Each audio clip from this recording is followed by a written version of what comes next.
నేడు నంద్యాల సత్యసాయి జిల్లాల్లో సీఎం చంద్రబాబు పర్యటన. భ్రమరాంబ మల్లికార్జున స్వాములను దర్శించుకుని జలహారతిలో పాల్గొనున్న సీఎం సుండిపెంటలో సాగునీటి సంఘాల ప్రతినిధులతో చంద్రబాబు ముఖాముఖి. కరీంగుడి వద్ద గ్రామస్తులతో మాట్లాడనున్న చంద్రబాబు.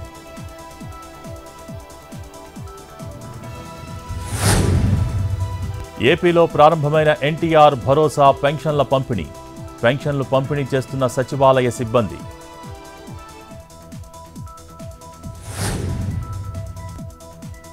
నేడు తెలంగాణ కేబినెట్ సమావేశంలో కొత్త రేషన్ కార్డులపై చర్చ.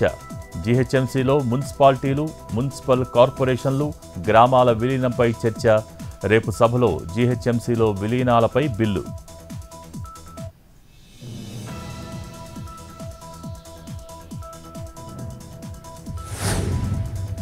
భద్రాచలం దగ్గర 43.1 అడుగుల వద్ద ప్రవహిస్తున్న గోదావరి. కొనసాగుతున్న మొదటి ప్రమాద హెచ్చరిక.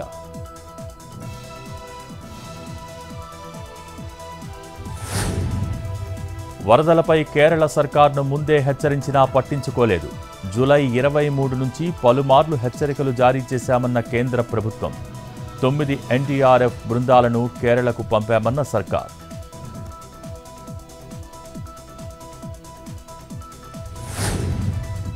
వాయనాడ్లో కొనసాగుతున్న సహాయక చర్యలు. 167 మంది చనిపోయినట్టు అధికారికంగా ప్రకటించిన కేరళ ప్రభుత్వం. 270 మందికి పైగా చనిపోయినట్టు చెబుతున్న కేరళ మీడియా. 200 మందికి పైగా ఆచూకీ గల్లంతు. మృత్యు దెబ్బలుగా మారిన ఊళ్లు.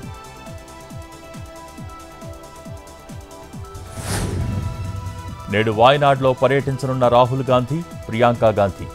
వాయనాడ్ ముంపు ప్రాంతాల్లో పర్యటన.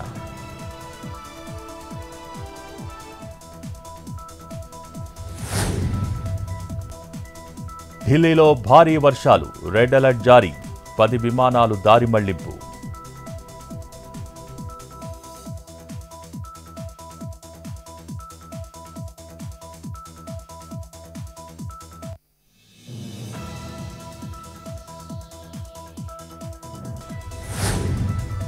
స్వల్పంగా పెరిగిన బంగారం, వెండి ధరలు.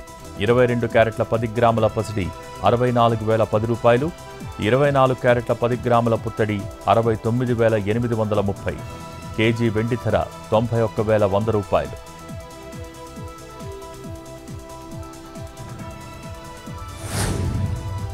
తిరుమలలో 10 కంపార్ట్మెంట్లలో వేచి ఉన్న భక్తులు.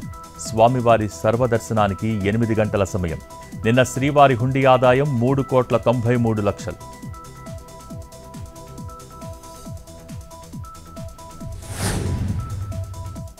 తిరుమలలో భక్తుల సౌకర్యార్థం శ్రీవాణి కౌంటర్ల మార్పు. తాత్కాలికంగా గోకులం అతిథి గృహం వెనక వైపు శ్రీవాణి కౌంటర్లు, శాశ్వత ప్రాతిపదికన అన్నమయ్య అతిథి గృహం సమీపంలో ఏర్పాటుకు నిర్ణయం.